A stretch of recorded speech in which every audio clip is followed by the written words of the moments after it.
Os cavalos são encontrados em todo o mundo, com exceção de locais extremamente frios, como a Antártica. O peso do cavalo varia de 350 a 500 kg, altura de 1,85 metros de altura, em relação ao solo até o topo da cabeça, e 2,25 metros de comprimento, além da cauda.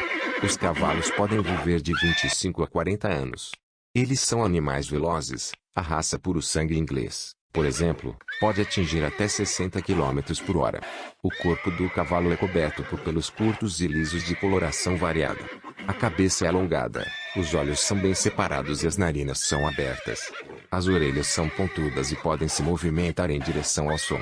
Os cavalos são animais herbívoros, por isso, é comum encontrá-los em pastos onde alimentam-se de capim e ervas.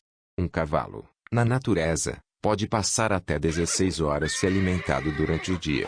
Quando os cavalos são criados pelo homem, eles podem ainda ser alimentados com rações ou milho.